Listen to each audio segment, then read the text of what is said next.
Hello. There's a recording in progress, and this will be publicly available. So it is sort of like the public meeting laws that Bedford has, that this will be publicly available. So I guess be nice to me and everyone else. And also we're joined by a reporter from the Bedford Citizen, not in his citizen capacity, but in his citizen capacity. So anything you say can and will be reported, vetted by Julia and Mike. So hello, I'm going to introduce myself and Ben. And Peaches, you might probably hear Peaches the dog barking. So Ben and I have lived, I'm Christine, sorry. We've lived in Bedford since, well, we moved here together in 97. Ben moved here from England-ish in 87? Maybe. Sharon might remember. She knew me back then. But it was 7th grade, whatever that works out to be. So 80s. In the 80s. We've lived at our current location since 2001, March 2001. And we have 2 kids. We have an 18-year-old at Northeastern and a 16-year-old out driving somewhere because he got his license yesterday. But he is a junior, like Sean's eldest. And my kids sandwich Emily's oldest in that way. So that's how we kind of know Sean and Emily. We know them, you know, from social justice events, community building events. To be fair, Christine, you and I met at the library at story time for the little ones because we managed, like, our boys were both wearing Steelers things, and you were like, oh, someone who's a kindred spirit. So thank you, Sharon McDonald, for introducing us. All things go back to Sharon. This is a beautiful, beautiful thing about Bedford. The interwoven circle of life thing. But yeah, I actually met Emily various places and I hadn't realized. Somebody's mic is making noise. We got somebody making coffee. Something. Anyway, so that seems like it's done. Our families, the Hannigans, the Mitchells, and the Bennetts also share a love of pierogies. Though my family is a consumer more than a creator, we'll say, but we happily consume. So anyway, that's my welcome and my kind of ties to candidates. I know there are some other candidates here. If you want to unmute yourself. I'll go through later. Ben says he'll go through later. No, in order. In order. Allison, if you want to unmute and say hi, you're first on my list alphabetically. Hey, thank you. This is really unexpected. Thanks for welcoming me to this meeting. I'm excited to be here. I'm Allison O'Connell, one of the candidates running for the Board of Health this year. I'll save everything I've got to say for our Wednesday meeting, but I'm super excited to hear everything Emily and Sean has to say. I think we got some really great candidates here, and it's wonderful having a hard decision to make, to say, hey, out of a great candidates, who do I relate to the most? So I'm really excited to be part of this democratic experience. Brad Morrison, I think you're next. Good afternoon, everybody. I'm glad to be here. My name's Brad Morrison. I'm a member of the school committee, and I am running now for re-election.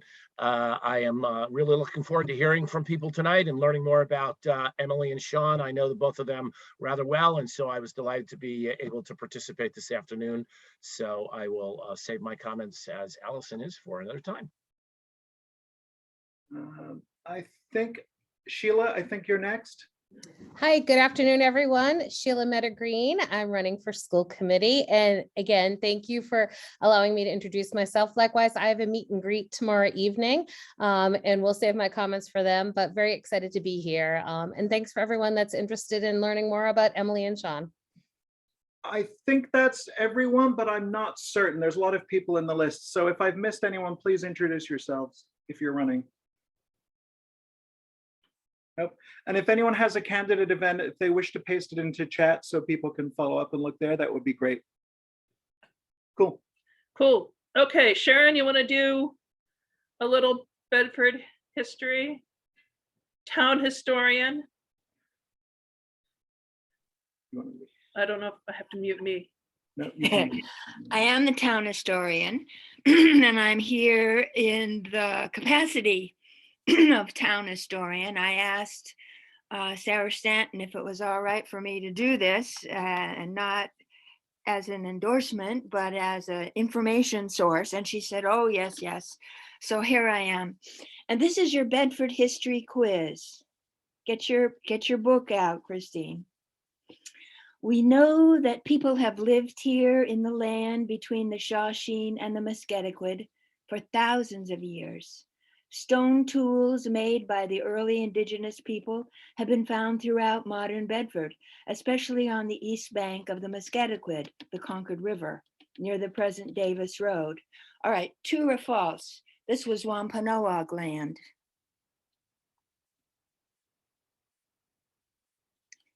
Are you going to leap in? That's true. That's false. I think I see a lot of truths, and it's false.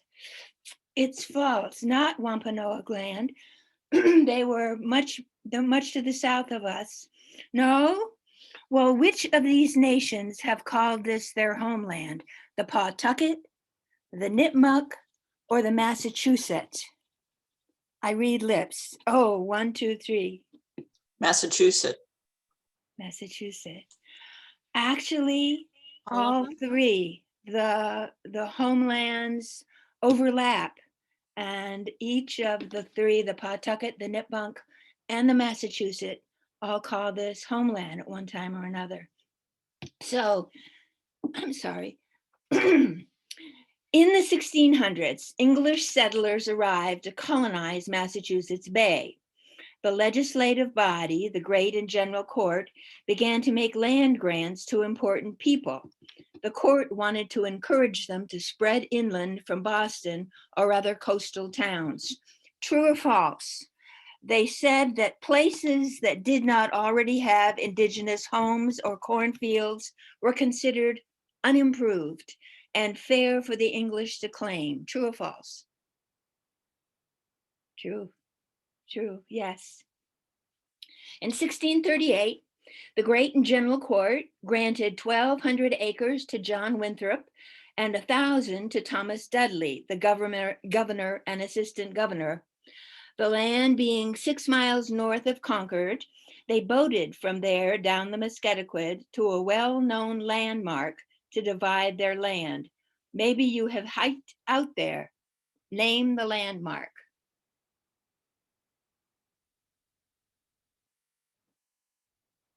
It's George said it. Two Brothers Rock. The Brothers Rocks. Yes, yes, yes.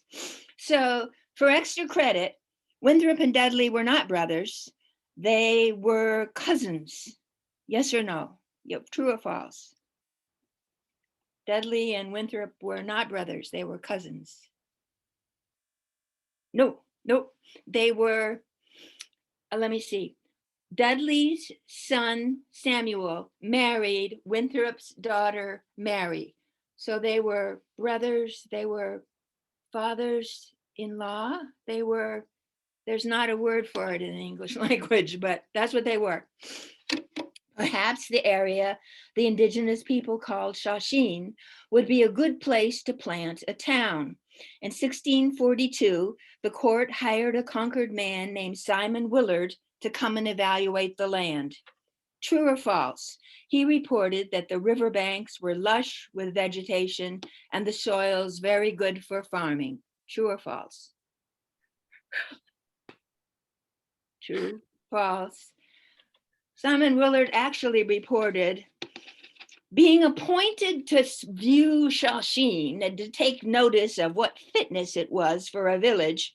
We therefore manifest this much. It is in our apprehension no way fit, the upland being very barren and very little meadow thereabout, nor any good timber almost fit for any use. So Bedford, Shawsheen, lousy place to live. Don't plant a village here. Didn't even mention the mosquitoes. 2 English towns were founded here, Concord in 1635 and Billerica in 1655. Bedford was taken from South Billerica and East Concord and was founded in what year? 1729. 1729. For extra credit, what Bedford holiday commemorates the date? Bedford Day. Bedford Day. I thought of proposing pole capping day, but I didn't want to confuse you. Within 2 weeks, Bedford held its first town meeting. The convener of the very first Bedford town meeting was named Jonathan Bacon. The first warrant article was to elect him moderator. Other items of business in the first town meeting included, true or false, voting to raise £40 to pay for preaching. True, to pay for preaching. Excuse my phone, it'll ring a couple more times. Another, true or false, voting to raise £40 to pay for hiring a school teacher. I don't think they did that. No, they didn't worry about education for a year or two. But most important, electing town officers, true or false, electing a treasurer and a clerk. True. Electing up 2 hogreaves. True. Electing 2 constables. True. Electing 2 tithing men. True. Electing a sealer of weights and measures. True. Electing 2 fence viewers. Okay. True. And of course, electing 5 selectmen. True. And thereby hangs a tale. Thank you. But what is a hogreave? Hogreave is aware of the hogs. Hogs ran loose and they would dig up your yard, your farm, your land. And so the hogreave had to know whose hog it was so that the farmer could make restitution for the damage. So took care of hogs. So Oh. we'll have to ask our select board candidates how they feel about hogreaves and whether we need to reinstitute the tradition. Yep. Oh, what a I weird. believe the hogreaves would fall under the jurisdiction of the Board of Health, so you know, they regulate farm animals and all that stuff. That's a good time to segue to Emily's introduction. Except you were having a drink of water, so I. No, I'm good. All right, so Okay. are you sharing your screen with my slides or am I sharing? I think you should share because then you could advance at whatever rate Okay. you I want. think you have to let me. I think the security allows it, but I'm not sure. Yeah, as the host, you should be able to give Emily the right to share her screen. You should be okay, Emily. Try it now. Okay, hang on. Just let me get it open before I. Yes. Yes.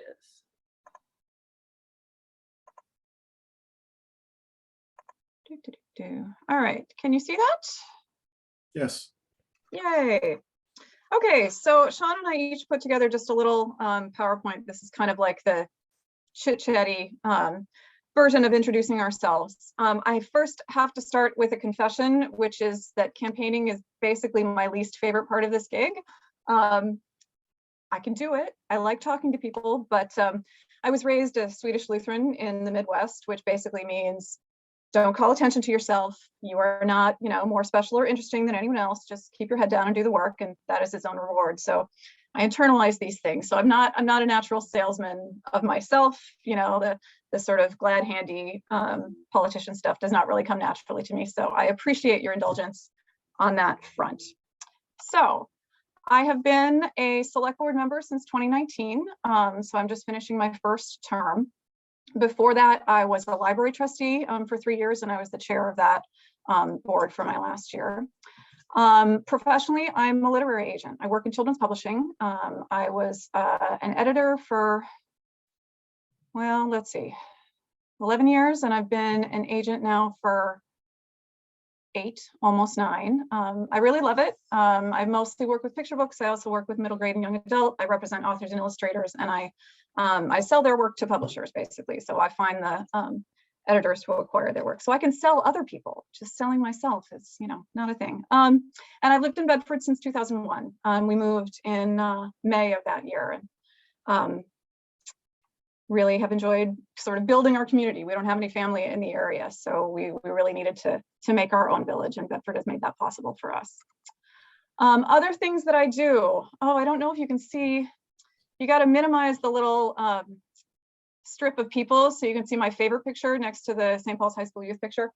So other things that I do mostly revolve around music and teenagers. So I am a board member and the immediate past president of POMS, Patrons of Music Students. So we're the booster organization for music in the 4 public schools. So basically we support teachers in their curricular and extracurricular needs. We have a private lesson program that anybody can participate in. We also run the snack shack at football games to raise money.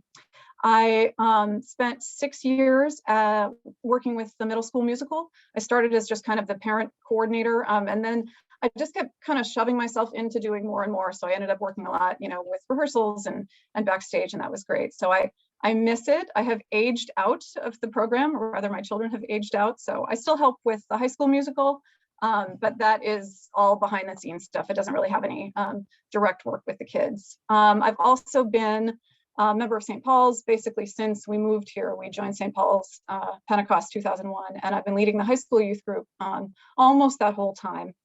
I've also been a past vestry member and a warden, but we lead confirmation classes, and we've done, for the past 10 years or so, we've had a relationship with Appalachia Service Project, which is a non-denominational Christian ministry that does home repair and construction in areas of rural poverty in 5 states in the Appalachian region. So we have done mission trips to West Virginia and to Virginia, and you basically you go and you build stuff, and the teenagers get a lot of hands-on experience. It's really a wonderful time with them, and you get to meet and talk to the homeowners. And so that's been a really wonderful thing for Bedford kids who, live in this kind of affluent bubble, most of them, to go to a different part of the country and be able to see the ways that people live, when they don't have the kind of resources that we have, when you don't have regular trash pickup, when you don't have, sidewalks or places to get around town safely, things that we kind of take for granted. It's been a really good experience for them to see that, and also to talk with,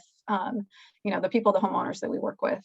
So if you can't see that picture, it's me sort of going like this with a staple gun and some kind of mallet.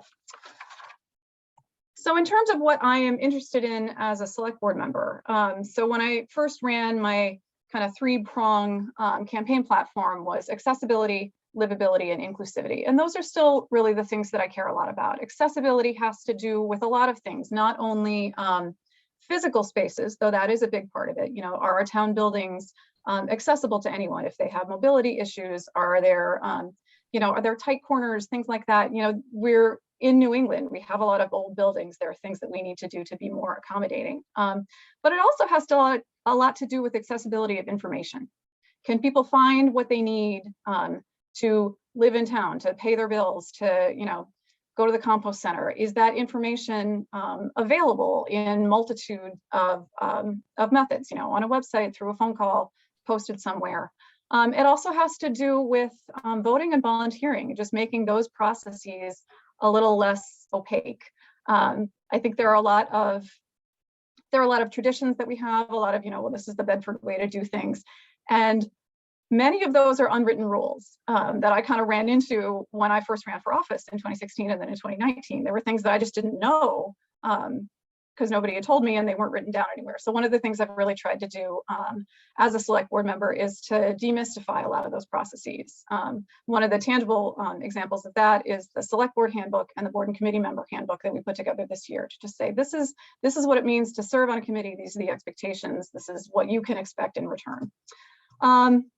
Livability has to do with, what does it feel like when you're in this town? Is this a place that you want to be? Are we protecting all of our resources, natural resources, human resources. Our net zero policy is a big example of that. Are we working towards sustainability so that we have a town that we can protect and preserve for the generations to come? A lot of that also has to do with, how do you get around town?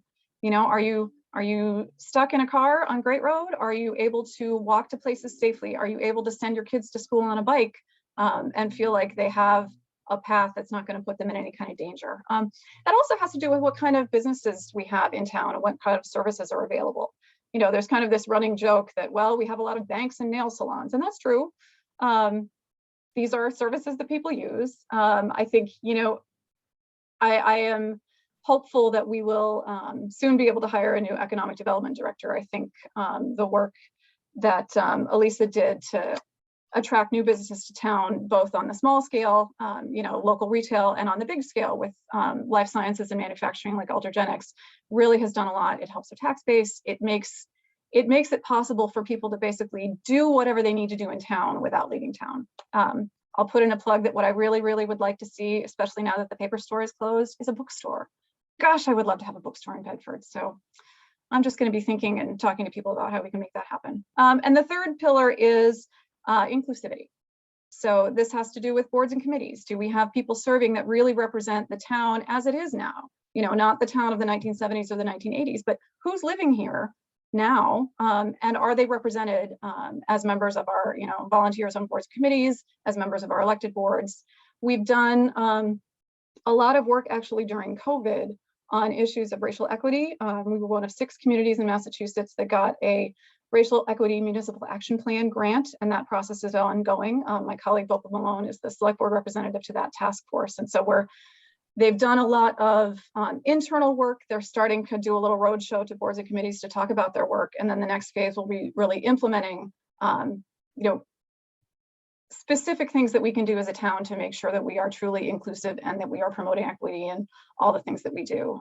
We also got a grant to do a disability audit, which we've received that report, and the Disability Commission is looking through that. And so we're moving into the next phase of how do we implement that. And some of the things that have come up through the Disability Commission are really interesting to me, because it wouldn't necessarily come to the front of your mind unless somebody else pointed it out. And I have found that through COVID, the changes that we've made in things like town meeting actually make everything a little bit more accessible than it used to be. So for instance, if you were at town meeting in the before times, like in that picture on the left, where you had a big room of people and you wanted to ask a question about a line item on the budget, what did you do? You called it out.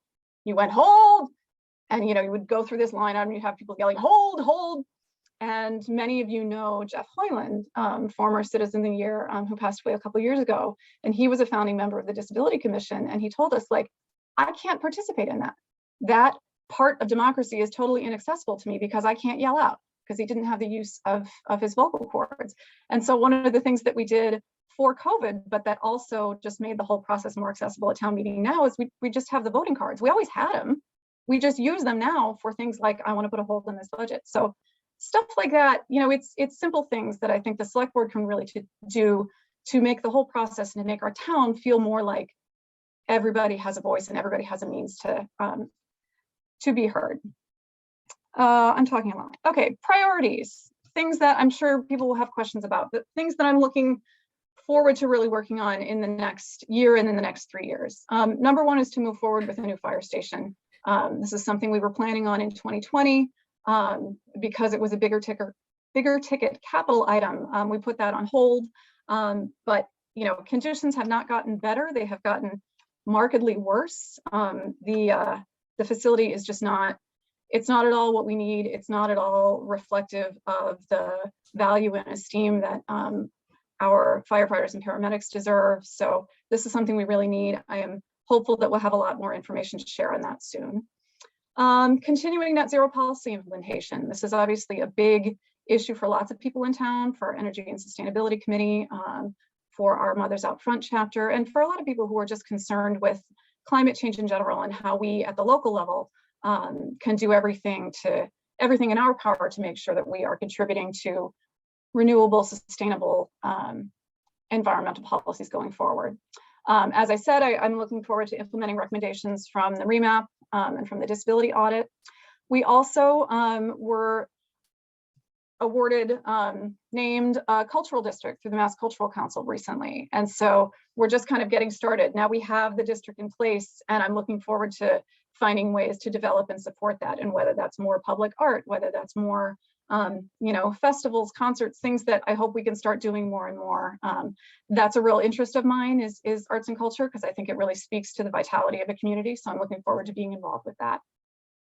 And also just finding ways to take some of the lessons and some of the pivots that we've had to make because of COVID. How do we sustain those things? You know, an obvious example is right here on Zoom. You know, if we were having a cocktail party or a coffee at the Bennett's house, we might have a dozen people, and here we've got about 40. So the fact that we're able to do a lot of this stuff online and to make these public meetings accessible to people when you're not in the same room. This would require acts of the legislature because we do have open meeting law, and right now we're operating under, you know, exceptions to the open meeting law. But I'd love to find more ways to bring that kind of public participation that is not in-person participation, because we really have done a lot better in attracting people to pay attention to what's going on in government. And because people don't have to find a babysitter, drive at night, all of those things that make this kind of participation challenging, we can mitigate online. So I'm looking forward to things like that. And small business support, I was thinking in particular of outdoor dining, you know, has become a thing, and we should be supportive, I think, as a town to make sure that our local businesses, our restaurants can do that. So just to close out with a couple fun facts that you might not know, my high school mascot is a rock. It makes sense because I grew up in Rock Island, so like the Rock Island Rocks. But when you tell people that, oh, it's a rock, and you think, what did you call the swim team? Anyway, that's fun fact number one. If you know me, you know that I am very into musicals and Broadway and show tunes and all that kind of stuff. I am also a huge baseball fan, which brings me a lot of angst. So if you follow me on Twitter between, you know, April and October, you will often find me screaming in all caps. That picture is of my husband and me at the moment that the Cubs won the World Series in 2016. It was like 1:30 in the morning. We were freaking exhausted, but yeah, I've been married to John since 1999. We have two kids, Ellie, who's a senior this year, John, who's a freshman. I am the shortest person in my family now. I have been for about a year. I don't like it. And we have a dog named Abby, and she is very cute, but very evil. But the former is how she gets away with the latter. So that is probably more time than I thought I would take, but that's all about me. Ways to keep in touch. My campaign website is there, and that's the email address. I do have, just to clarify, I do have a town email address because I am a select board member, but if you have like campaign related questions, you should not email my town email. You should email me here. And then I also have the Facebook page. So, okay, that's what I got. So I'm going to stop sharing my screen. And I think, Sean, do you want to do your intro and then we'll entertain questions for both of us? Does that Sure. make the most sense? Okay. Yeah. So I will stop talking. Thank you for So your let me see if I can- attention as I blather. And Emily, there's been a request to put your contact info in the chat, which makes a lot of sense, or provide a link to your slide deck or whatever you want. Thank you. Okay, can people see my screen?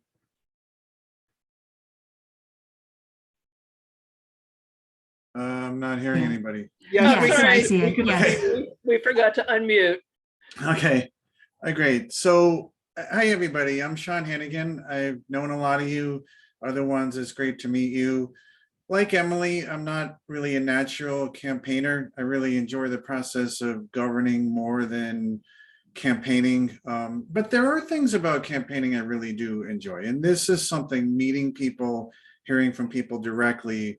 I do really enjoy that part of it. It's kind of the getting to sell yourself part that I struggle a bit with. But I really want to be your select board member. It's something that I feel prepared for from my experience in town government. So I'm putting myself out there and hope that people resonate with my ideas and my plans.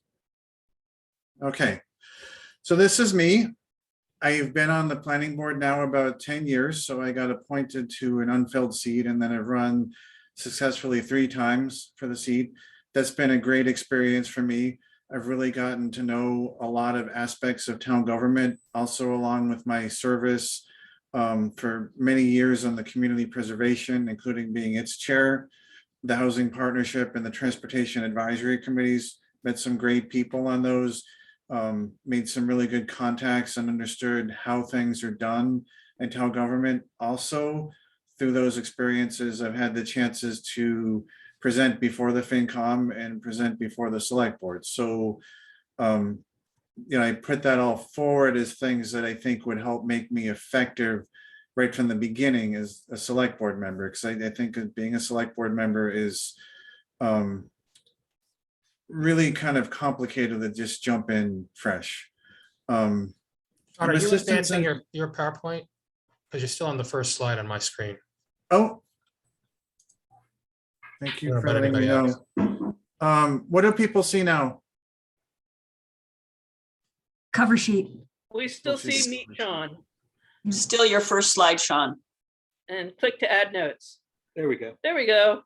And you may want to Okay. put it in presenter mode too. Yeah, let me try that. I mean, I'm using a, it's for use for only one monitor. Okay. Okay, at worst, I can manually just go through. So can you see experience in bio now? Yes. Yes, And if I go like this, can you see other volunteer activities? No. not yet. Hi. All right. Sorry for the technical difficulties. I'll just do it this way because this way should work. It just won't be And- full screen. Ben, we also had a request to turn on closed captioning to do a live transcript. Do you know how to do that? 'Cause I don't think that I I do. don't see that as an option anywhere, but I'm checking it out. I'll Okay. try and work it out. Thanks. Okay. Thanks, people, for letting me know about the technical stuff. So I was talking about my town government experience, and in my career, I'm a systems engineer at Drager Medical. So I work on designing patient monitoring equipment, the types of monitors that beep and show waveforms when you go to the hospital. Why is that relevant here? Well, for one thing, I know there's a lot of engineers in town, and I'll put in a shameless plug for my fellow engineers to vote for me. But secondly, a lot of what I wind up doing at work actually goes back to the skills that I've learned in working in these volunteer positions in town. When there's programs that have people that don't seem to be able to agree, they're kind of stuck. A lot of times they'll bring me in and say, hey, Sean, you listen to people well, go and figure out exactly what's going here and bring these people together so that we can get past this impasse and make something happen. That's kind of been my calling card at work, especially as I get further along in my career. I get somewhat away from some of the real high technical stuff and more into that managing people and just getting things done mode, which is really something that I appreciate doing. I have been a resident now for a little over 10 years, although my ties to the town actually go back further. So when I first got out of college, I started at the old Raytheon facility on Hartwell Road. There's now Instrument Labs across from the edge. So basically since 96, and then after that, I joined MITRE and stayed there for 13 years. So I've had a perspective of Bedford, either as a resident or before that, as someone that worked here and drove through the streets and went to restaurants here all the way back since 96. And it's kind of an interesting perspective to have an outsider and an insider view too. And this is my family that I love very much. My wife, Liz, my daughter's Grace, who's 17 and just got her license, which is something I'm still getting used to. And Sarah, who's 13. Okay, can people see now the slide change? Yes. Okay, thank you. So for other volunteer activities, I am a member of First Parish. My family and I have been members almost as long as we've lived in Bedford, the church on the common. And I did serve on their social responsibility council, including being chair for 6 years, which was very fulfilling. Basically, it was taking a portion of the church's budget and figuring out how to best give it to other causes outside of the church that really needed help. So in some cases it was food pantries. In some cases it was causes that we were looking to support, like the Black Lives Matter. So did that for a while. I did actually serve as the 25th reunion chairperson for my MIT class of 95, which was kind of an interesting experience because it wound up being made virtual at the last minute. This was back in 2020, but we still managed to get it on and have a good time. And we're planning on having an in-person gathering this year, hopefully, if circumstances allow, and I'm involved in that. So I try to stay very close to my alma mater, help out students too, if they need advice. I just helped one out for preparing for a job interview. That's been very fulfilling.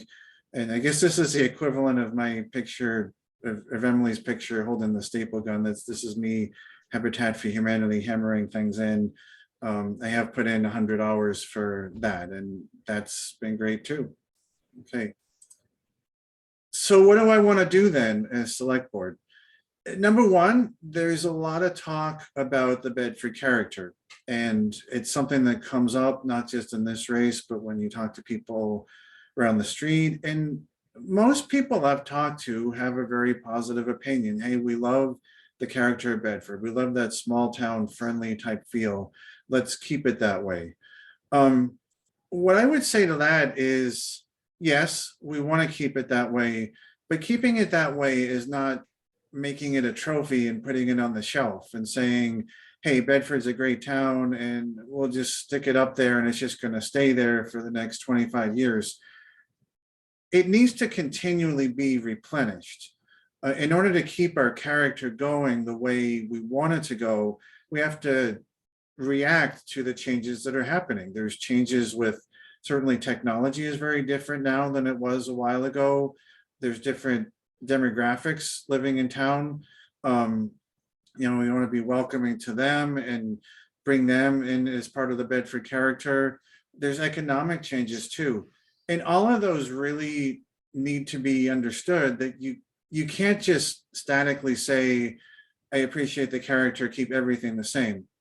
If you do that, that's the quickest way to lose your character. So one of the things I've been trying to do in my time in town government, especially the planning board, is listening to what is it about the character that people like and preparing for a future that keeps that character, so that we can all continue to love Bedford. Provide more options for residents to stay in town. So that's another thing I've been very passionate about on the planning board. We did a housing study that showed that there's a real lack of available housing for demographics like downsizing seniors and students that may have gone to school in Bedford that just simply can't afford with their first jobs to stay in town. And if we're talking again about the character, I think the character has a lot to do with people. When we lose people like that because they can't stay in town, we lose a bit of our character. So on the planning board, I worked on some zoning, so kind of laying the blueprint for some more developments that can support moderate income housing. And I want to work as select board in helping make that happen. So it'd be the different perspective being on the select board to be able to actually reach out and solicit some of these new developments that can provide some of these more options. Implementing the Great Road Master Plan. So a few years ago, we did a full overhaul of the Great Road zoning. The Great Road, I think of, is our living room in the town. It's something that we take a lot of pride in, and it's also something I know that there are parts of it that we wish were different. There's a lot of traffic on the Great Road. There's a lot of curb cuts. A lot of the businesses on the Great Road were done back in the 50s when the car was king, and they don't look so visually good. So now that I've worked to implement the zoning for that, I want to work with the new economic development coordinator when that person's hired, and work with others in town to help realize that vision, to help do what we can with the traffic configuration. We can't always handle the traffic volume so much because that's a regional issue, but we can help with some of the intersections that don't make sense, and we can help making the road look more appealing and more safe for bikes, cars, and pedestrians. Along with that, more entertainment venues in Bedford. So as much as people like Bedford, what I've heard from people is, especially people of the college age, high school age, maybe young adult, there's nothing to do in town sometimes at night. Emily was mentioning a bookstore. I think something like that would be great. You have a bookstore where maybe you have a coffee shop in there and you bring authors in to talk about their books. Things that will keep Bedford people in our town at night spending their dollars on our businesses that go to our tax base and making the community even more welcoming. And it isn't just necessarily businesses either. One of the things that I wanted to look into is, as Emily had mentioned, the fire station looks like it's going to move. What are we going to do with the old fire station? Let's look at making that, or part of that, a community center so that we could offer some programming to adults or older children to keep them in Bedford for their entertainment. And Emily also talks some about bringing new voices into the process, and some of the, as bad as COVID is, some of the opportunities that might have come from that. I'm hearing that there are people that feel disenfranchised, that may want to provide their voice, but for whatever reason cannot. And maybe they can't serve on boards and committees because of time commitments, or it just doesn't work for them. Let's look at ways to reach out and get their thoughts into the process. One of the things that we did on some of the boards I was on, especially the planning board, when I was doing the housing study, is we would have visioning sessions where we would have people come into town hall and have them be at different times of the day. Sometimes it'd be on weekend mornings, you'd have a few sessions, sometimes in the evening, sometimes in the afternoon. Get people and get their voices so that we're not hearing from the same, let's say, a couple hundred people that come to town meeting. We're hearing from a wide voice. I think that makes a healthier community. And then the last one, keeping civil discourse in Bedford government. I'm sure a lot of you might be saying, well, why is Sean saying that? That's kind of generic sounding. We all are in favor of that. This is really under threat in our town right now. Over the last 10 years, when I've been serving in town government, I've seen the last couple of years in particular, there've been this increase of disrespectful type of rhetoric. There've been town staff members working for our town that have felt subjected to some abuse.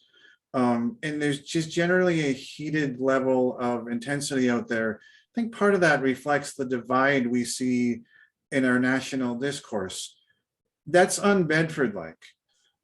Bedford has a strong tradition that I will absolutely adhere to, that we treat each other with respect. We keep our civil discourse. We insist upon other people giving our civil discourse.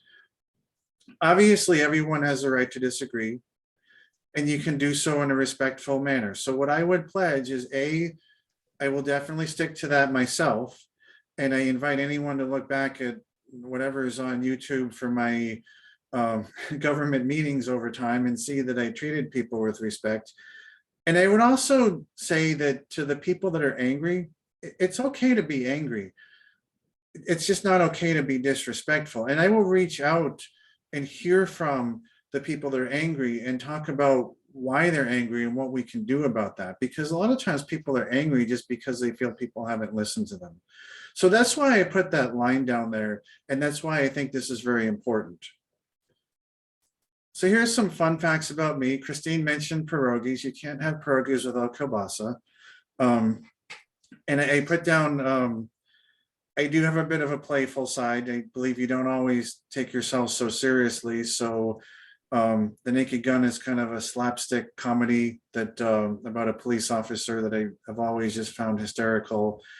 And I do try to, someone I had as a mentor a while ago said, always try to maintain your zen. I always try to keep a certain calm, even if things are kind of busy and heated around me. So I do like doing my yoga, my walks, especially from my house along the Narragansett Trail to Fawn Lake.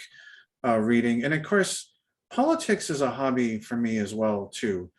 It's because I have a certain passion for how this can work and really affect people's lives. It's something I've always been fascinated by and something I've loved being part of the process. Here's my information. I do have a campaign website where you can see here. I do have a Facebook page. I welcome anyone to message me. I try to get back to you within a reasonable amount of time, and love to hear your ideas. If you want to sit down and talk with me, I'd love to do that too. So either reach me through one of these sites or via email. And thank you very much for your time today. Thanks, Sean. Thanks, Emily. So I'd like to open it up to questions in the time we have left and mingling. And I'm not sure if the best way to do that is for people to type their questions into the chat, and then or just raise your hand, and then Ben or I will call on you and you can unmute. I just don't want to have like 8 people talking at once. I So think raised hands is probably good. I see Sue oh, okay. already there. Okay, apparently I'm failing because I don't have the mode of set right. Ben, Is there, I don't see, is there a way for you to raise hands electronically? You're talking about people? Yeah, just oh, raising- here we are. Okay. Okay, It is, you have to go under reactions. I don't know if this is in order, but I see Carl Winkler has his hand up. So Carl, if you'd like to ask your question. Actually, Nancy Walk was here before me. Oh, And Sue Nancy. Swanson was first, so I think we should go Sue- Sue, Nancy, Carl. Oh, I see. Okay. Carl's kind of I'm yellow, and Nancy's and Sue's are more like beige Flesh colors, so toned. it's a little harder to Well, see. they're in order. Okay, got it. Yeah. Okay, Sue, would you Thank- please? Thank you. Thank you, Christine, for hosting this. It's a really great opportunity for us all Yes. to hear from these 2 important candidates for select board. The question is for both of you, but it's in reference to something that Emily mentioned. She said that one of her priorities for livability was the net zero plan that we passed now quite a few years ago. And I would like to ask you both, how do you propose implementing the net zero plan that we have for Bedford? Should I go first? I see Emily's still muted. Sure. I So was just writing down the question, but go ahead. thank you very much, Sue, for the question. This is a very important thing, having the net zero plan, not just for doing our part for combating climate change, and that's very important, but also for economic reasons too. We need to prepare for a carbon-free future.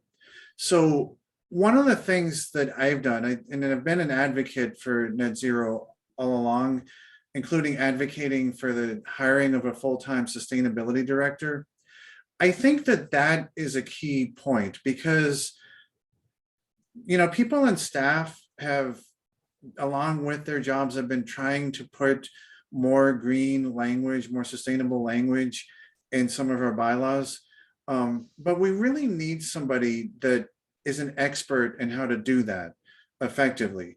I know with the planning board, sometimes we stumble upon, we try to put something in that's sustainable and, maybe there's a more effective way to do it. There's a way to get things more deeper into code so that they're not in just certain zones. And that's where I would really rely upon the expertise of someone like a sustainability director to say, if you want to progress further to your net zero future, you need to write laws that say this. You need to go after grants that say this and to help us get those grants. So that's what I would look towards. Okay, thank you. Sure. Emily. Yeah, just to pick up on that. So I think we are implementing our net zero plan.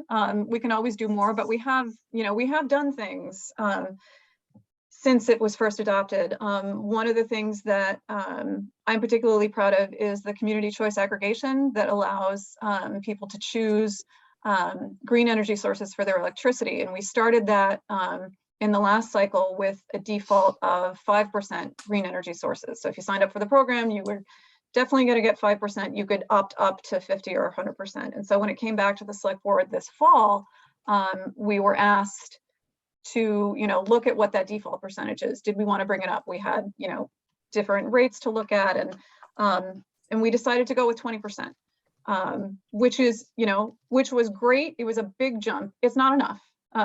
So the more that we can do to get more people defaulting to 50% and 100% green energy sources is definitely the way to go. And at the municipal level, we're definitely pushing toward that as well. We also have an amazing facilities director into Siralani, who's done a lot of work and a lot of research on how to bring the municipal side of things into a more sustainable and environmentally friendly position. So there are things that we've looked at that we want to pursue more, like where do we put solar panels in town? Can we put them on town buildings? Can we put them over the high school library parking lot? What can we do at the compost center? Is that a good site to have some kind of solar farm? So there are things that we can do at the municipal level that we're working on. I think the challenge is, how do we work faster? How do we put more efforts behind that? I do think having a sustainability director to help Desir, to be focused on that would be a great thing. Thank you. I won't do follow-ups because there are people who want to talk. I think Nance is next. Hi, Nancy Wolk for Daniels Drive. One thing that came to mind is, how do both candidates feel about combining some of your priorities? For example, Sean mentioned that we're going to have this fire station that's been a part of our town for a very long time empty when we eventually move the fire station. Is this a thing where we could perhaps put low-income housing there in not changing the building exterior? But I've seen many towns take old fire stations that are no longer used and convert them to condos or apartments. And is this a place where maybe the town could combine some of their goals, so we're not doing, okay, we need affordable housing, but we don't know where, and we have this empty building, but we're not sure what to do with it? Is this something that has been thought of before? And this is for both.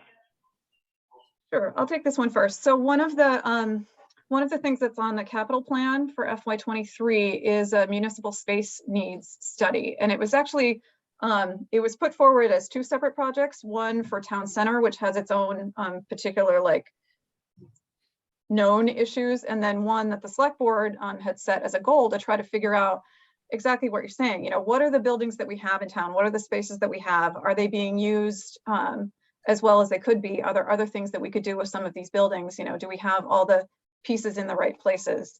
And the Capital Expenditures Committee was like, we think you need to put this together. You need to really think about this more holistically. And the select board said, yes, you're absolutely right. So that's what's going forward as part of the annual town meeting warrant. But you're right, we have a lot of potential uses, not a lot of space. And we can't not look at that holistically, because what you end up with is you're like, you take advantage of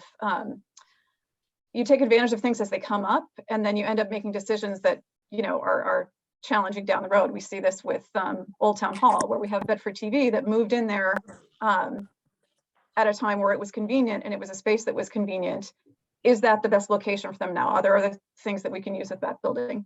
In terms of the fire station, my rock and roll fantasy dream is kind of along the lines of Sean's, that should become some kind of community center, performing arts center. You could put a little theater in there. It's part of the cultural district. But you're also right, Nancy, that we certainly have opportunities for more housing and different kinds of housing, kind of that missing middle housing. I am always aware of the lack of missing middle housing in town. I live in a big house on a cul-de-sac. I used to live across town in a slightly smaller house on a busy road. The reason I can live in either of those places is because I have a partner who also contributes to the household income. If we were just trying to survive on my income, there's basically no place in Bedford that I could live. There are very few options. So I think we need to look at all of those. I think we need to look at commercial spaces. What can the town put forward? The other thing to know, I'm sort of monopolizing this question, I apologize, is, the town can't just decide, well, we should go in and turn the empty home goods into housing. That's a proposal and an example that came up recently in one of the planning board discussions about the Woburn Mall. There are financial considerations, there are legal considerations. It doesn't mean we can't do it, but we do have to be thoughtful about it. And Sean, what have I not said? So, I mean, really, first of all, thank you, Nancy, for the question, and thank you for running yourself. I appreciate having your voice. There's not really much I can add to what Emily said. I certainly concur with all that. I think taking a holistic approach is really the only way to do this, because there's a lot of moving parts, especially in recent years. And let's look at where all the needs are and where all those parts might fit in, instead of doing things piecemeal one at a time and then later on trying to patch things up. The only thing I might add is make another plug for the idea of having a visioning type session like we did on the planning board, where we can say, look, these are the things that are upcoming in the next few years. What are some of the priorities that people have? And get some feedback from the public too on what they might want to see in a holistic way. If you had an ideal situation where, let's say, you had 5 different opportunities in town, what would you plug into there and where? And you always come up, the more ideas you get, you always come up with some ideas that are really good and say, hey, that makes a lot of sense. Thank you very much. I'm not going to ask any follow-ups, and I apologize for camera off. We're having brunch now. Sorry. Okay, Ben says Carl is up. Yes, thank you. Can everyone hear me okay? All right. First, I just want to say, Alyssa Sandoval leaving, horrible for the town. Hopefully you guys can find somebody to replace them as soon as possible. Just as a little bit of background, a company that I'm co-founder of is now over $100 million, living out in Gloucester, and we were right here on Crosby Drive. And it was thanks to Alyssa's finding us there that gave us about 12 or 13 people working in Bedford. So, we just were able to take off from there. So I'm a huge fan. Hopefully you guys can cover that very quickly. All right. So Emily and Sean, I'm going to talk to each of you on something, if you don't mind, just to make it more complex. So Emily, you're talking about environmental causes and things like that. And I'm rather disappointed by the fact that here we have in the schools an entire solar plan and a battery backup system that would save us significant amount of money, and it still hasn't happened. So can you explain why this has happened? So from a general oversight perspective, the select board doesn't have anything to do with, doesn't control the schools. From a facilities perspective, which I think is what you're asking. No, I mean, I worked with Tasir on this, and this was a major project that would save us a significant amount of money. It isn't done. And right. As being a member of the select board, you do have the ability to push this rock down the road. And I'm asking why it hasn't been done. Right. And I just want to clarify that if it's changes to the school building facilities, and Brad can correct me if I'm wrong, but that's something that would come before the school committee and be part of their budget. Okay. So from the broader question of why did we have this plan with, because I remember this, I remember the battery backups, and it was something that Tasir had presented to the select board as a point of information where we were with our overall net zero plan. A lot of it is trade-offs. A lot of it is it's stalled. How do you prioritize? My conversation politely is it's stalled. So how do we move this forward? Me being a guy not in governance, talking to him about suggestions on how to move this forward. Right. So I'm asking. So it's a question of how do you prioritize? And as I recall, this came before the select board in 2019 because I was on the board, but it was pre-COVID. Yes, and then COVID happened. And so the funding available, the energies available, particularly with school buildings, went to things like ventilation and filtration and all of the changes that we needed to make the schools safe for COVID. I think we are at the point now where we can shift a little bit back to those kinds of concerns. So why did it stall?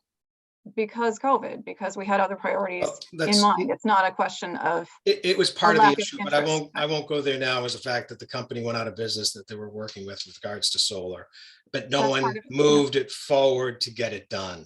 So putting that on one of your important lists is, you should be adding this to the top of your list then, because then you have to be able to connect the dots with this.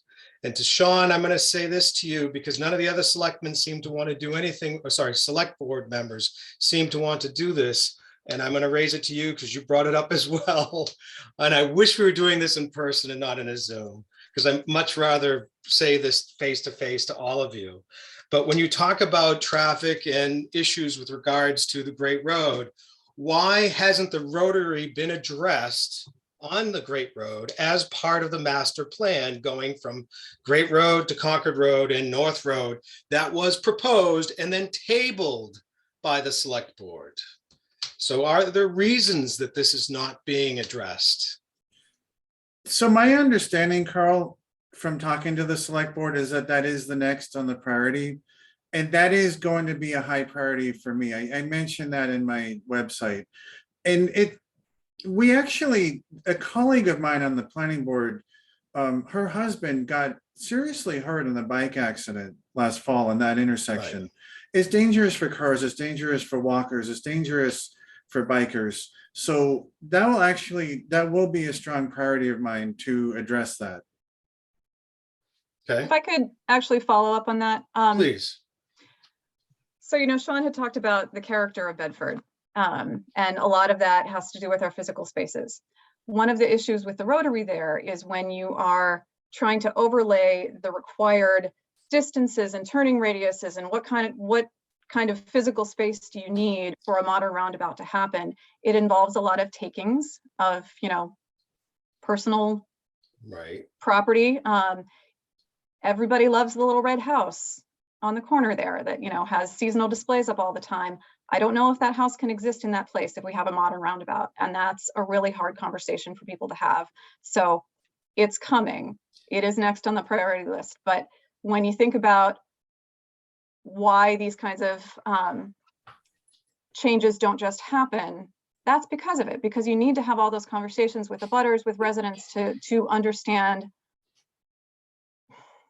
the pros and cons and what the options are before us, and what are some of the things that maybe we haven't thought about that could solve a problem in a different way. I think it's easy to fix on one solution and then get frustrated when that solution is not implemented, because in your head it's like, well, of course, this is the thing, like, why aren't we doing this? But there is more nuance to it. It's hard. I get it. The issue that I have, and I'll raise this to all of the select board members, there seems to be an awful lot of no comment, no direction, and no push. It almost like we're dealing with Aaron Burr here at times.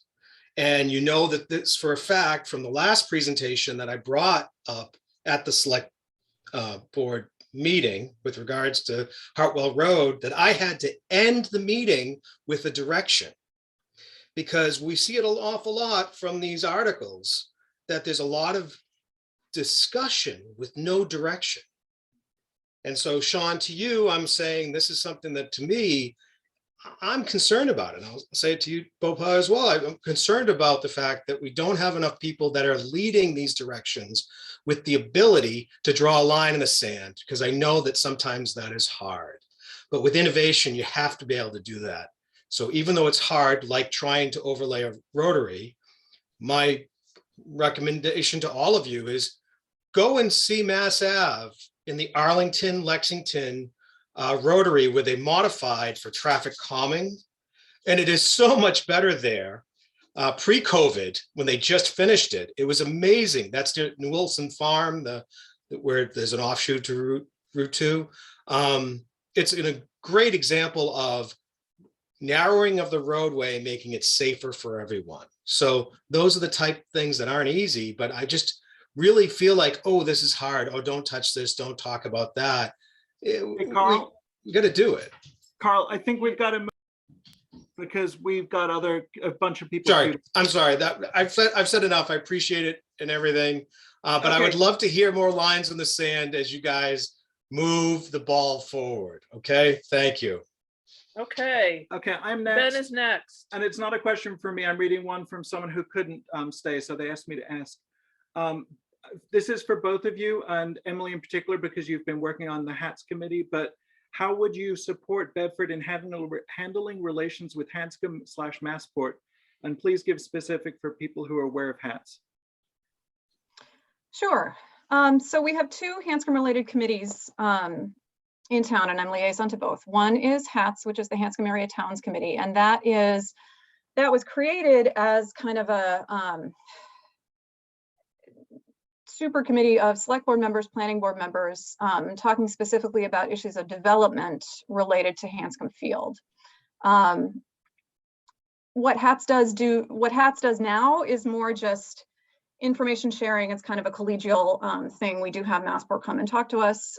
We have the Hanscom Air Force Base people come to talk to us, and we also have guest speakers of just regional interest. The Hanscom Field Advisory Commission is the other Hanscom related committee, and that was created through an act of the legislature in 1980. It includes representatives from all the abutting Hanscom towns. So that's Bedford, Lexington, Lincoln, and Concord. And we have monthly meetings with Massport where they present noise reports and special projects reports, and citizens have the opportunity to come and talk to Massport directly about issues or concerns that they have. So I have been liaison to both those committees, following Mike Rosenberg in his extremely large shoes for the past 3 years. And the relationship with Massport is complicated. Massport is a quasi-governmental agency who doesn't seem to report to anyone in particular. They exist sort of outside of legislative oversight. And so that makes it hard to have a direct impact. You know, HVAC is an advisory committee. It is not an oversight committee. So HVAC can't say, you should do this, you should do that. The other thing that we've discovered, and I will say that Sharon Williams, the director of Hanscom, is very accommodating, very open, very willing to hear from Bedford all the time. But what Massport controls is what happens on the ground. So when it comes to noise complaints in particular, if it is not an engine idling on the runway, Massport can't do anything about it. Once the plane is in the air, it's the responsibility of the FAA.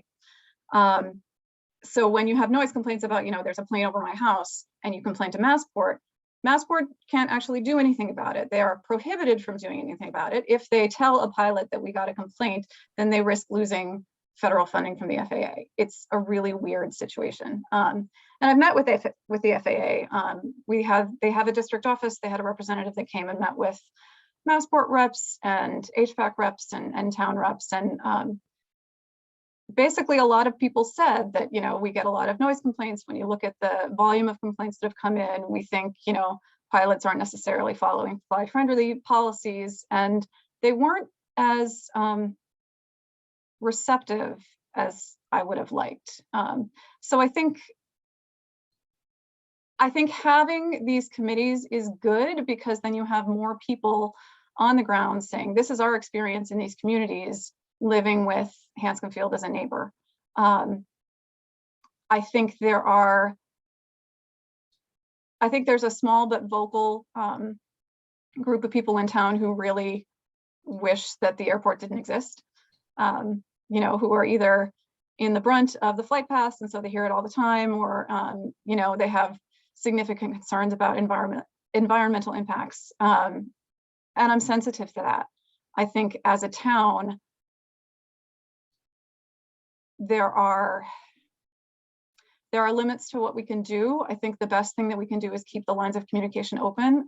I think we've had a positive impact in ways. You know, there was a taxiway resurfacing this past summer and fall that people were really, really concerned about, because the runway resurfacing that happened in 2017 was really really a disaster for Bedford, not a great experience. There were trucks going through all the time. There were neighborhoods that were really disrupted. And so when we heard that this taxiway was going to be repaved, a lot of people were like, whoa, whoa, whoa, whoa, whoa, this can't happen again. So we had a lot of conversations with Massport, our public safety, public works, town manager, me, talking about resident concerns and what we didn't want to happen again. And it didn't happen. It didn't happen. They listened, they made changes. The taxiway resurfacing happened and we really didn't get any complaints. So there are ways that it can be done. I think I've lost the thread of what the actual question is, but I want to acknowledge that, you know, we have a neighbor in Massport and there are benefits to having Massport as a neighbor. It helps to attract businesses that pay lots of taxes and they pay a higher percentage of the tax burden than residents. Like, these are things that are good from a financial basis. You know, I think that there are folks at Massport, at the FAA, who are interested in environmental issues. We hear a lot about, you know, avgas and getting, you know, safer fuel, so we don't have, you know, the risks of spills or any other kind of environmental disasters. Like, we're getting there. But it's not easy. It's a long process. And I think, you know, the best that we can do is what we're doing, which is try to maintain strong relationships with the people at Massport so they understand that we're here, we have interests, we want to respect the needs of our residents, and we want to work with them as partners in making that happen. To add on the subject, oops. Sean, did you want to add anything to the? I mean, so of course, Emily's the expert on that, having served on the select board as a liaison to the Hanscom committees, and I can't speak quite as knowledgeably, but what I will say is I think Emily's on point that when you face a situation where you don't necessarily have authority, and this appeals a lot of times in the planning board, we get that too. People come to us and why can't you just make this go away? And you can't necessarily. But you can always work with people and figure out what can be done. And in the case of Hanscom, a lot of that is using relationships with those outside of town. So Emily's made relationships with Massport. I have relationships with our state rep and state senator. And if there's something that can't be done within the authority of our town, I will certainly go to them or go to whoever else and advocate for our town. And I think that people are receptive if you go and say, look, I represent a lot of people and these are their concerns. What can you do about it? Okay, thank you. George is next. George is next. Okay, I just wanted to follow up on, can everybody hear me? Mhm. Okay. I wanted to follow up on the net zero idea and just ask if anything is being done in terms of zoning laws, I guess it would be, to assure that wherever possible, new construction meets net zero standards. And I know that that is something that is resisted by developers and builders like crazy. They don't want to spend another $25,000 to put solar on a new house because it makes it more expensive to try and sell the house.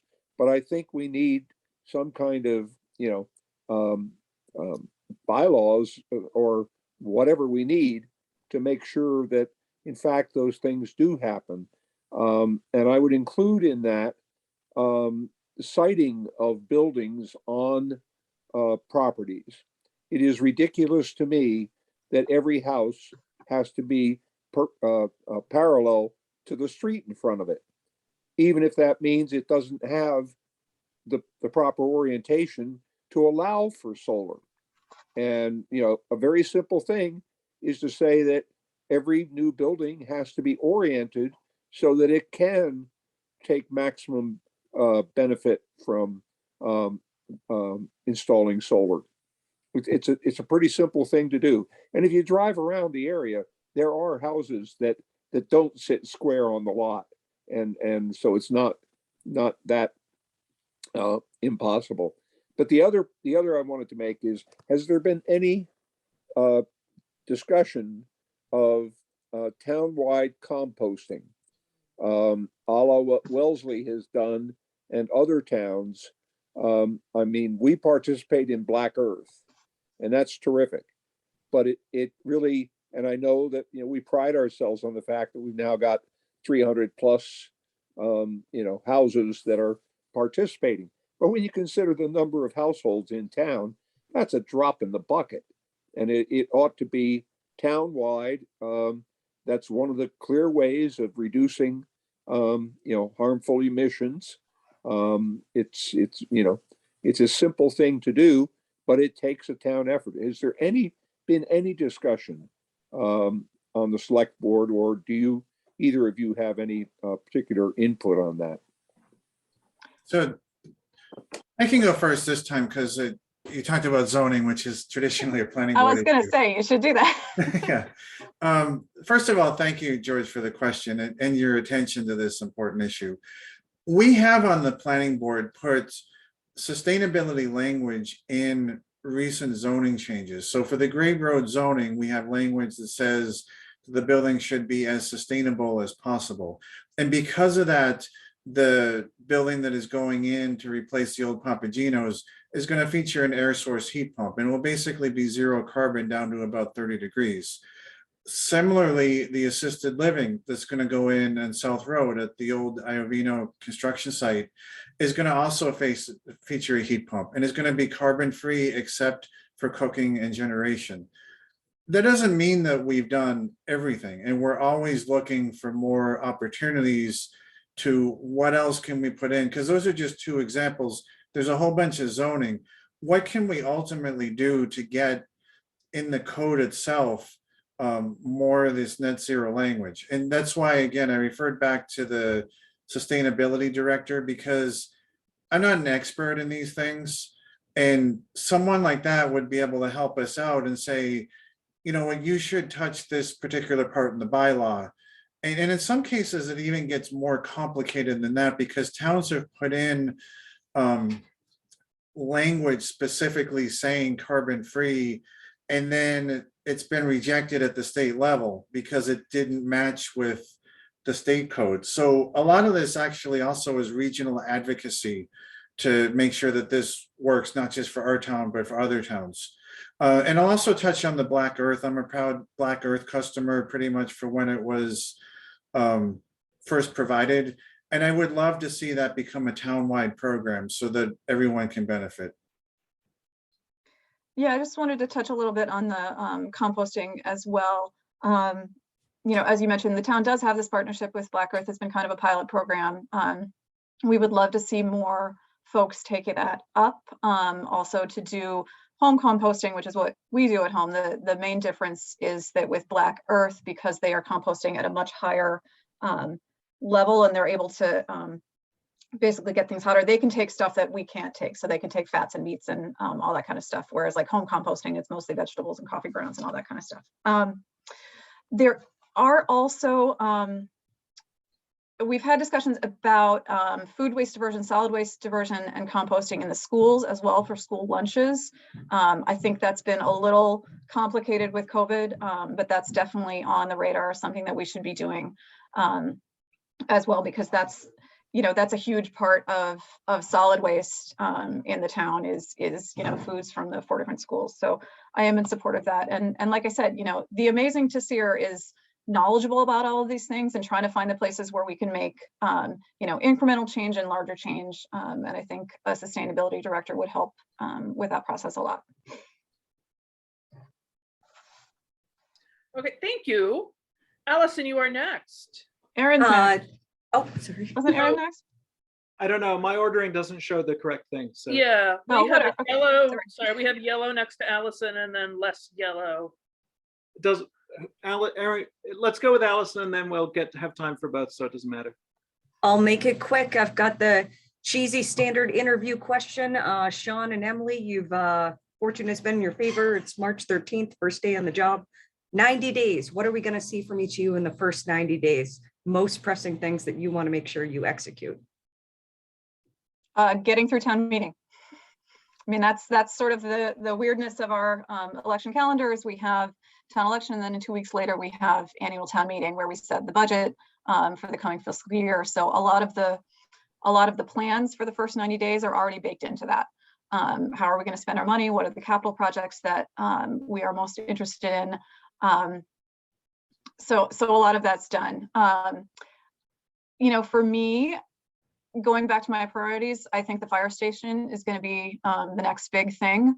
I hope that we will have information about, you know, where that's going to go and get that project and get those contract signs and get that construction and design started as soon as possible. So that's my big one. But mostly it's getting through town meeting. Fantastic. Sean. So thank you, Allison, for the question, and thank you also for running yourself. I mean, Emily makes a good point. The way our calendar is that town meeting follows, is like 2 or 3 weeks after the election. So that will take up most of my time if I'm fortunate enough to be elected. But I think beyond that, what you're kind of getting at is what your top priorities are that can be executed right away. And that's where I go back to really making myself available to listen to people, which I'm trying to do during the campaign. But if I'm fortunate enough to be elected and then I'm in as select board member, the campaign's over, I still want to be open to people. And, you know, especially in that case, it may be people that hadn't supported me and say, well, okay, now I'm your select board member. What are your issues and how can we talk together so that I can represent everybody? So that would really be my focus in the first 90 days. Great. Thank you both. Excellent. Erin, you're up. Thank you for being patient, everyone. Thank you very much for giving me a chance to speak. And thank you, Emily and Sean, both of you for running. I know you both to be really good people with the best interests of Bedford at heart. So thank you for serving in the ways that you have already. And thank you for running for select board right now. I have less of a question and more of a comment going back to what Sean said about civil discourse as it relates to the character of Bedford, because that's something else that Sean touched on. I think, you know, we're all aware that there are segments of Bedford that get really nasty, particularly on Facebook. There's a lot of name calling. There's a sense that those of us who are on the side of progress and social justice are idiots. And I guess I'd like to know, I'd like to see this addressed more directly and not treated as though, not that either, I don't mean to imply that you two or anyone on this call specifically would do this, but I think that collectively as a town, we tend to look away from that. We say, well, that's not really Bedford. That's not what Bedford is. So we're not dealing with it directly. And unfortunately, I have seen it directly in the schools. I have seen it come down from parents. Every time I hear a comment from my kids about something nasty they heard at school, I ask about the last name of the kid who made the comments, and then I go on the nasty Facebook page and try to correlate the student's name with the parent's name. And it's not a surprise to me when my kids tell me the names of the students who are saying these things in middle school. Their parents are part of the really nasty Facebook group. So I'm concerned at the ways that it's permeating Bedford and think that in terms of Bedford character, it's something we really have to address head on and not just, I mean, these people are our neighbors, they are part of town. And so we have to not just engage them. I mean, they're not on a level playing field to begin with, right? So it's not just a matter of, well, I'd like to sit down and listen to them and hear what they have to say, but specifically calling it out forcefully and saying this isn't Bedford and this isn't just a matter of a difference of opinion. This is not the character of discourse we want in town. Thank you. So I guess I can take that because Erin had mentioned me a couple of times, and thank you very much for the question, because you really touched on something that's one of the core reasons that I'm running is I want to preserve Bedford's character of civil discourse. And you're absolutely right, Erin. There's some discourse that's just beyond the bounds. So as I said before, if someone's angry, if they feel disenfranchised, I want to listen to them.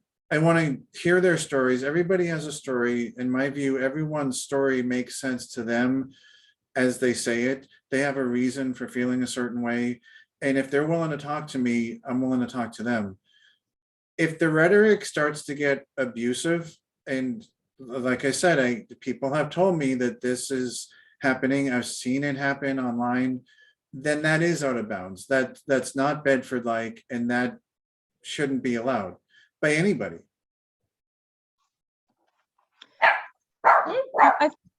Sorry. I think that there are broad issues in our nation that, you know, we've kind of lost the ability to speak respectfully to each other. We've become very polarized in lots of different ways. And Bedford is not immune to that. I think the last 2 years have been extremely stressful for everyone. So I think some of us have become our best selves and some of us have become our worst selves, and most of us are both at the same time. We've lost patience with each other. We get sort of siloed into all the stressors in our individual life, and that can come out in inappropriate ways. I think as an elected, we're used to a certain amount of somebody's going to be mad at me, somebody's not going to like what I have to say. We have opportunities for people to make public comment in meetings. We have opportunities for people to contact us individually as board members or collectively as a board where they can make their voices heard. The select board, well, I can't speak for the whole board, but the messages that I have received personally and through the, you know, select board bucket address have not been as vitriolic as I know some of the other boards in town have received over the past 2 years. And that's not okay. It's not okay at all. It's why we have our civil discourse policy. It's why we reinforce the idea that we are neighbors, that we are all people, you know, at the end of the day. And what I try to cling to is the belief that when push comes to shove, if people really are in trouble, we can put that aside, we can help. You know, if a tree crashes through my roof, I know that somebody's going to come with a chainsaw. Neighbors are going to come with chainsaws and help me out, even if they're really upset with a vote I took the night before. I hope that's going to happen. I think in terms of what happens on social media, it's really easy to hide behind our screens. It's really easy to get caught up in the instant gratification of, you know, being mad and going blah, blah, blah, blah, blah, blah, blah. And you end up down a rabbit hole that if you stop for a moment and just take a breath, you're like, oh, that's really not me. I'm not proud of, you know, where this is going. I don't have an easy solution. I think we do need to acknowledge that this kind of discourse is happening and it's not helpful, and it's not a way to move us forward in any of the things that we want to do. You know, whether you agree with me about the direction that I think Bedford should go or you don't, it's not helpful. It doesn't show respect to each other. It doesn't show respect to the staff. It doesn't show an understanding of how we have decided to work together as a community. You know, we have an established system of government and structures and the ways that we get things done. And I think it's imperative that we continue to respect that and to recognize that we really are all people. We really do have, you know, similar human emotions. You know, we all love our kids. You know, we like to see the sunshine come out after a rainy day. Like, let's try to remember that. I hate to see us lose that kind of sense of community and neighborliness. I would just like to tag on to that. I'm interrupting Ben, who has his hand up, but two things. I'm glad to hear that we're talking about this, especially because the last select board cycle involved social media postings that were unfavorable, let's say. And then the candidate who had said things tried to scrub what he had said, and I saw that many candidates this time around have done that preemptively. So I don't know if that helps or hinders our respectfulness, if it's showing respect by hiding or removing what you had said, or if it's taking ownership of what you'd said. The other thing I wanted to say is that I see Dr. Brunkhurst is here. And I know we let other candidates introduce themselves at the start, but we didn't get B on. So I don't know. B has a question too. So B has a question that was why I too. had my So, hand raised. oh, okay. Well, then we'll let B speak and say hi and introduce herself. Hi, thanks. I'm sorry I'm late. But really great that, got an invitation to this forum. I'm happy to be here. So just a quick thing about me, and then I'll also talk about this civil discourse too. So I'm B. Brunkhorst. I have a PhD in biochemistry, been on your Board of Health for a long time, since 1998, minus 1 year, I think. Really committed to it, really love public health, really believe in it. I've been a scientist working in cancer immunotherapy since the 90s. Did a postdoc at Dana-Farber, really got into cancer research then. And I think I have a lot to offer you I'm running again for the Board of Health. Why am I doing that? Because I really believe in it. I believe that, we have to get through this COVID. I'm committed to helping, the most fragile of us get through it. I think we've done a pretty good job. I mean, I also believe that, once this pandemic is over, we should, as a town, look at how our COVID response was, not to name point or you point out people or anything, but to learn, right? To learn and to do better next time, right? I mean, this was an amazing situation. I don't know if we could ever anticipate anything like this, but anyway, so I believe that, and I believe in also hearing people, right? I'm really, it's so important. I mean, it's the voters, right? It's the constituents. So like I said, I think I have a lot to offer. I also am a biosafety officer at my work, and I've been able to be on biosafety committees for little biotechs in town. Really have enjoyed that a lot. Always want to help those businesses along with any knowledge. So I'm really committed, and I hope, that you'll consider voting for me on March 12th. Now, in terms of civil discourse, I have to say, there were some times at the Board of Health where things got really kind of nasty. And what I did is I went back to the warrant and read aloud on a Board of Health meeting, civil discourse piece, because that really helped me to handle that. I mean, it's so well written, and, we have it there. It's so important that everybody gets heard, for sure. That's the bedrock of democracy. But we need to be civil, and just that, I loved what you said, Emily, and also Sean. We're all in this together. We're all human people.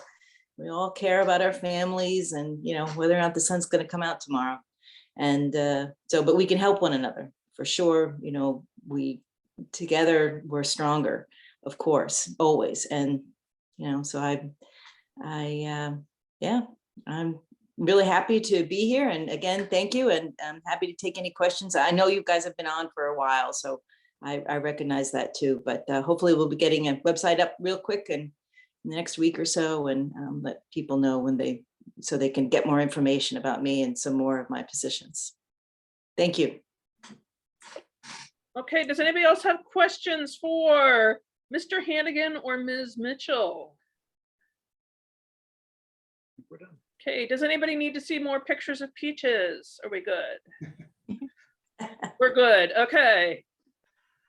Then thank you. guys all Just for thank coming. you to everybody who came. Thank you to Christine and Ben for hosting. I really appreciate the opportunity. And like I said, this is really an amazing turnout. You know, much more than we would have gotten in the before times at somebody's house. So thank you for your time and your questions. And you know how to reach me. I hope you will feel free to let me know what you like. Let me know what you don't like. I might be able to fix the latter, but maybe we'll just have a conversation. So thanks all. And I want to say thank you to everybody. Thank you especially to the Bennetts for hosting. And thank you everyone for giving up part of your Sunday and your questions. It's always great to hear from people. I wish it was circumstances were different and we could meet in person, but even just to see your faces on the screen, it's been great. Fantastic. Thanks, everybody. Bye. Thank you. Bye.